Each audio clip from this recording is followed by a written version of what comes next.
ഞാനിന്നൊരു കഥ ചൊല്ലുന്നു കൂട്ടരെ ആമോദമോടിതെ കേട്ടുകൊള്ളൂ.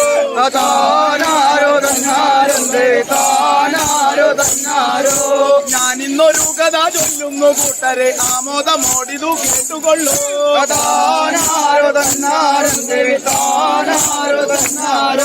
കേളിയേറിയിടുന്ന താളക്കൽ വീട്ടിലെ കാളിയും തത്തയും രണ്ടു പെണ്ണ്.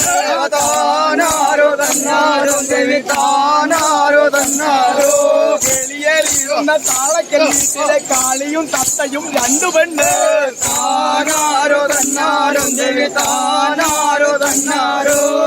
സാമൂഹിക മര്യാദകളെ വെല്ലുവിളിച്ചുകൊണ്ട് തീവ്രവും രൗദ്രവുമായ ഭാഷയിൽ തെറിപ്പാട്ടുകൾ പാടി ഭക്തർ കാവിലേക്ക് ഒഴുകിയെത്തിയിരുന്ന രീതിയായിരുന്നു പണ്ടത്തെ കൊടുങ്ങല്ലൂർ ഭരണി.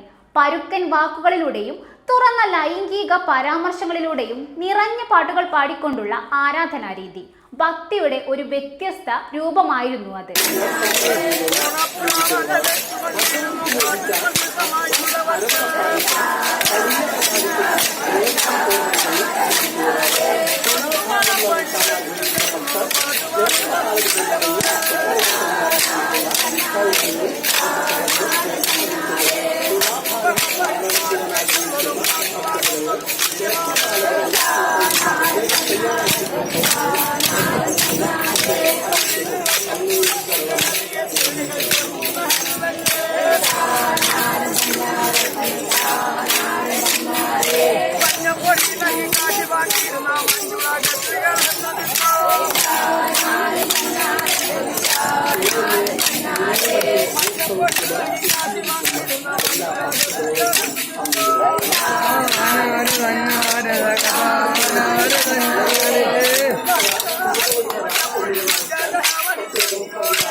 സമൂഹത്തിൽ അടിച്ചമർത്തപ്പെട്ട വികാരങ്ങൾക്കുള്ള ഒരു പുറത്തേക്കുള്ള വഴിയെന്ന നിലയിലാണ് പലരും ഭരണിപ്പാട്ടുകളെ കണ്ടത്.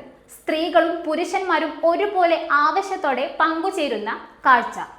സമൂഹത്തിൽ സാധാരണയായി ഉപയോഗിക്കാത്ത വാക്കുകൾ സ്ത്രീകൾ പോലും തുറന്നു പാടുന്ന ദൃശ്യങ്ങൾ കാണാം. എന്നാൽ ഇന്ന് കാഴ്ചകൾ ഏറെ വ്യത്യസ്തമാണ്. കാവിൽ പന്തല് കെട്ടണടാ അമ്മ ഭഗവതി ഇന്നെന്റെ കാവിൽ പന്തലിൽ വാഴണടാ. പഴയ കാലത്തെ അത്ര രൂക്ഷവും അസംസ്കൃതവുമായ പദപ്രയോഗങ്ങൾ ഒഴിവാക്കി കൂടുതൽ ശുദ്ധീകരിച്ചതും മൃദുവാക്കിയതുമായ വരികളാണ് ഇന്നത്തെ ഭരണിപ്പാട്ടുകളിൽ കേൾക്കുന്നത്.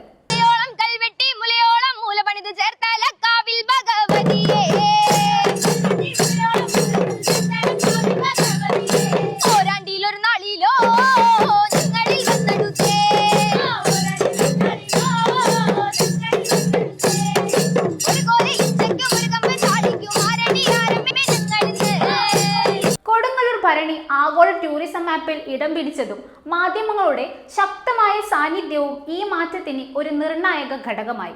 വിദേശ സഞ്ചാരികളും ദേശീയ മാധ്യമങ്ങളും വലിയ തോതിൽ എത്തിത്തുടങ്ങിയതോടെ ഉത്സവത്തിന്റെ അവതരണ ശൈലി സ്വാഭാവികമായി മാറി.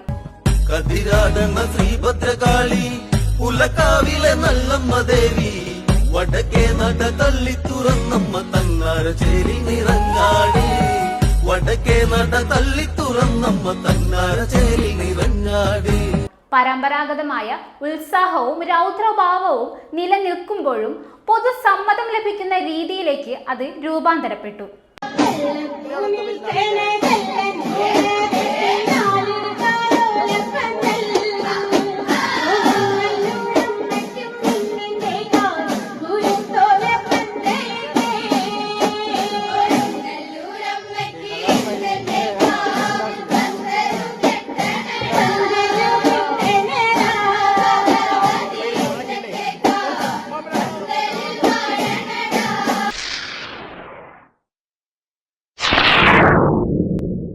കൂടുതൽ വാർത്തകൾക്കും വിശേഷങ്ങൾക്കും ന്യൂസ് ലൈവ് TV സബ്സ്ക്രൈബ് ചെയ്യൂ.